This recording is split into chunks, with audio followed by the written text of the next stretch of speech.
What's going on, everybody? Danny here from Pit Crew. I am here tonight with Frank from the band Generation Failed out of PA. Frank, what's going on, dude? How are you? Oh, I'm doing wonderful. I'm just getting settled in after finishing up a day of work here. It's fun times, man. Fun times. I know we're all kind of grinding through the day to be able to do this joyride at night, right? Absolutely. So, Generation Failed. Can you give me some background? How long you've been doing this? I'm trying to find the right words to describe the sound other than eclectic and like just kind of hit or miss. Can you give us some background? What's going on with Generation Failed? Just my friend Lily and I, we've been doing this off and on since 2015. We started picking up, like doing a lot more of it in 2020, like during COVID. So we just didn't have anything else better to do. So we just got to writing and see what we could do. As it pertains to like what we do musically, we just express it and see what comes of it creatively afterwards. Okay, which one of you, if either, kind of spearheads that process? Is it, or is it just kind of whoever happens to say, "Hey, I just laid out this really cool riff," or I got an idea? Well, it's a combination. Like Lily handles most of like lyric writing and whatnot, and so do I. When it comes to the music, and that's pretty much me handling it right now until we get other people involved with our project. Okay, okay. Well, good deal. So you've really gotten serious over the last couple of years. You just dropped an EP. Absolutely, yeah. We just dropped it. It's a 1023. There's four different songs, including the one that we sent in for the Loud and Local Volume 3. Yep. What was the process like putting that out there? And with four songs on there, is there already a collection going for EP round two, a full length? The idea is to do a full length once we get a couple more songs together and get some time to polish them up a little bit. Good deal. Good deal. Can you give me a little bit of background on the title of the EP, 1023? So it's a very bad joke. These are the So best kind, man. This is perfect. so so you know that there's 1,024 megabytes in a gigabyte, right? Yes. So 1023 is one short of a gig. Nice. Nice. That is a clutch joke just lingering to be told. I like that. Well done. Was that your brainchild? Yeah, it was just me just cooking up an idea. I'm like, what do I name this? And I was looking through. I just saw like I'll go through see my memes like on Facebook and whatnot, and then sit there think for a minute. Like, okay, that's a good idea. I like it. I like it. So, how about the name Generation Failed? I know there's a lot of implications of what that might mean, but how did you come up with the name and what's the story to tell behind it? Well, that came from a song that Lily had written previously for the band that we had worked for before this one. This pretty much was an offshoot of that because of disagreements with the other guy we were working with. Okay. So that's pretty much where it came from.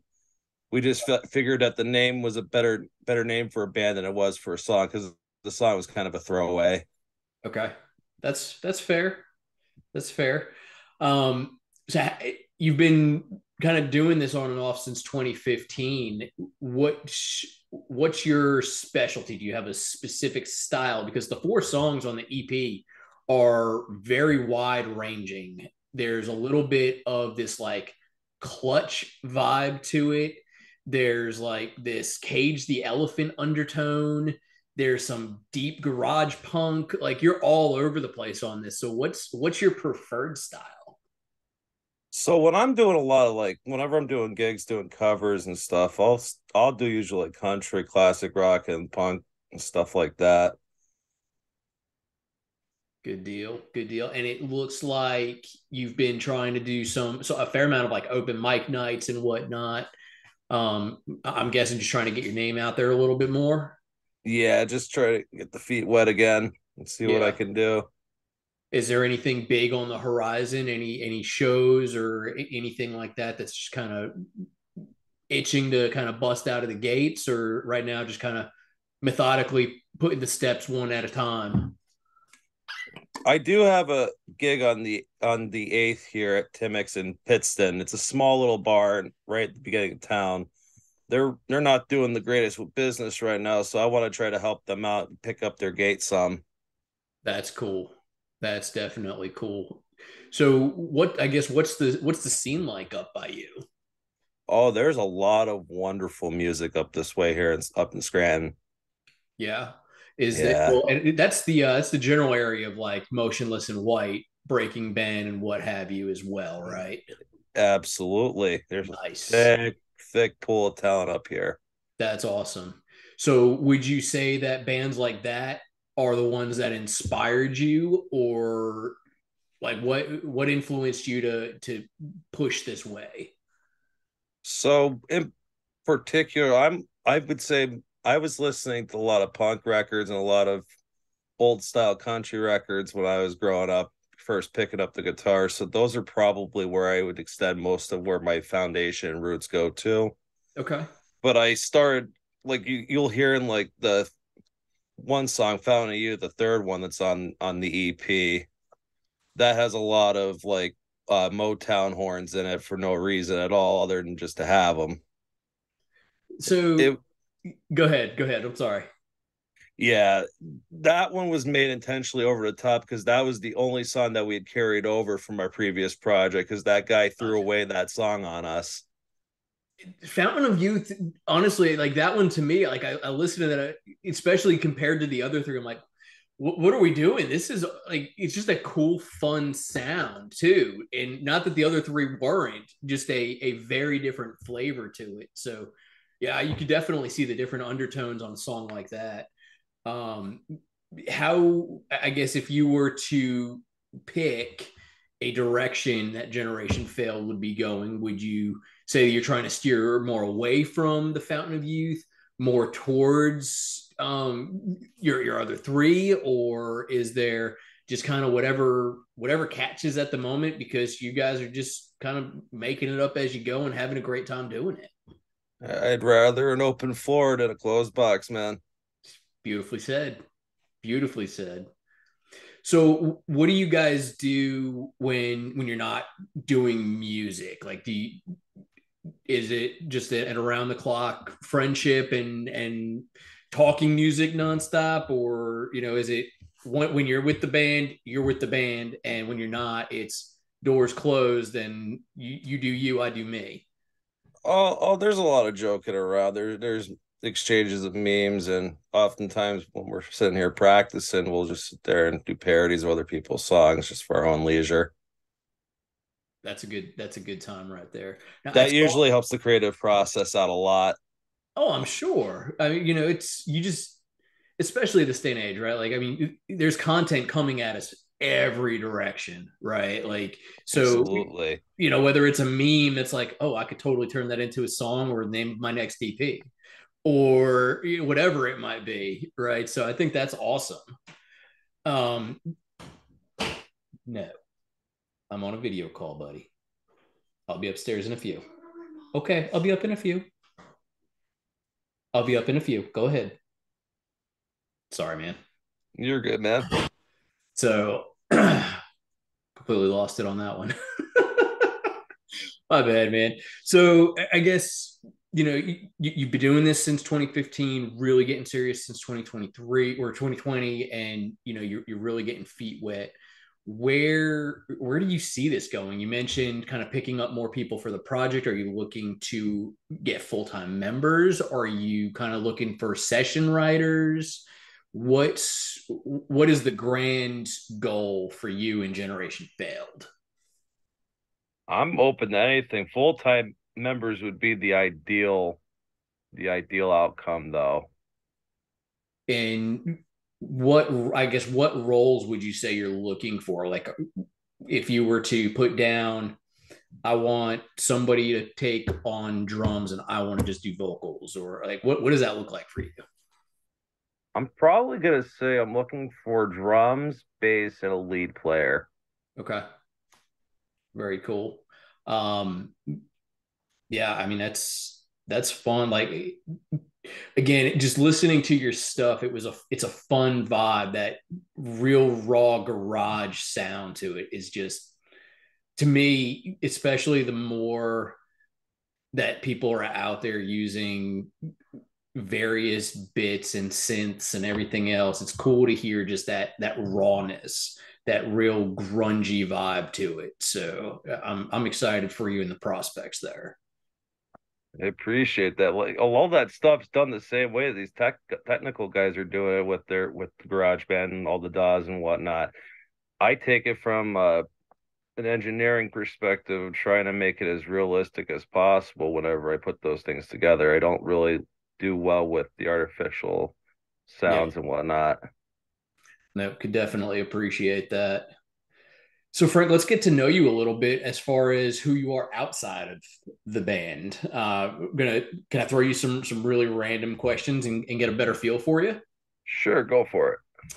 What's your favorite animated movie? Ooh, I'm gonna have to say the South Park one. Ooh, ooh, good choice. What kind of sandwiches do you like? Um, well, the small town I live in is Pittston. They have a butcher down here on our main road here called Sabatelli's, and they make fantastic sopressata sandwiches down there. Oh, oh, now I'm jealous. I'm down in North Carolina. You're not going to get a good sandwich like that. That's awesome. Yeah, they also have specialties with like porchetta and chicchetta there too. They're Italian run family butcher. They've been there for generations. That's cool. I bet that's it. That's just the real deal right there. That's awesome. Oh, absolutely. And I guess one more just random curveball. Any pets? Yeah, I have two cats and a turtle. Nice. All right. So now names.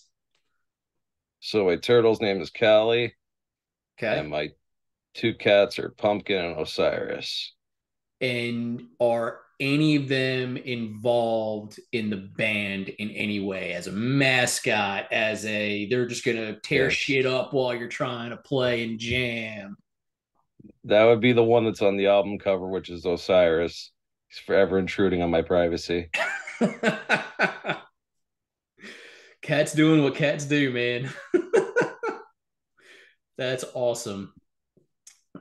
So when it comes to doing shows, trying to pivot back a little bit to the music, are there specific rituals that you need to do to kind of hype yourself up before you go out there and grab a microphone or set your foot on stage? Any kind of pre-show or even post-show, what do you got to do to get yourself ready? Pre-show, I just really got to make sure I hit everything on my inventory checklist when before I even leave. Just make sure I have everything in order so I'm not missing any items. And then once I'm there, I just sit back, make sure I'm there early enough to sit back, assess the whole place, and get familiar with things, and then go right up and do what I got to do and get to know people at the same time. Very cool. So are you the type that you try to meet as many as you can, or kind of just sit and just take it all in? I'm a sin take it all in at first when it Yeah. comes to going to a room, and then I'll start getting to know as I get more familiarized with the room. Yep. Nope. Definitely understand that. And, again, definitely sounds like it's working. It sounds like you're getting some traction on it. You kind of getting your name out there, which is just really cool to see. Yeah, we just climbed over 200 likes and over 210 followers this past weekend. Hell yeah, man. Congratulations. Thank you. So we'll obviously continue shouting your name through loud and local and anything that we can do to support you. As you have gigs that are coming up, we'd love to be able to keep shouting your name and hopefully driving some pit crew followers out that way. I know a few people that are out in PA, so definitely always looking for people to connect everybody else with. Absolutely. I graduated with Bob, who had recommended me to submit the song to Awesome. the I was function. wondering what the connection was with that. So very cool. Yeah, he's good people. He is good people. He is. So hopefully we could get him out to your bar show that's coming up. Absolutely. So Well, man, I don't want to take up too much more of your time, especially with all due respect. Apparently, my kid needs me in a very unplanned round of events because not typically how I roll. So I do hate to cut Absolutely. us a little bit short. But man, I'm glad I had a chance to connect with you and chat and learn more about Generation Failed. And I appreciate it, man. People are gonna, if they like punk rock, they like Black Flag, or anything like that, or Minor Threat, they'll definitely enjoy that first song that's featured here on the Volume 3 Backstabbers in Disguise. that's It's a very awesome. fast paced song. It is, dude. I mean, it is definitely a punch in the face of a song, which is, again, you don't get enough of that real root rock, that real punk roots vibe out there. So it's good to know it's still alive. I appreciate it, man. Absolutely. Frank, thank you for the time. Hopefully, we'll get a chance to do this again soon. Again, good luck with everything, dude. I appreciate you giving me time. Right on, man. Thank you very much. Absolutely. Talk to you soon, bro. Talk to you soon, man. All right. Bye. Bye.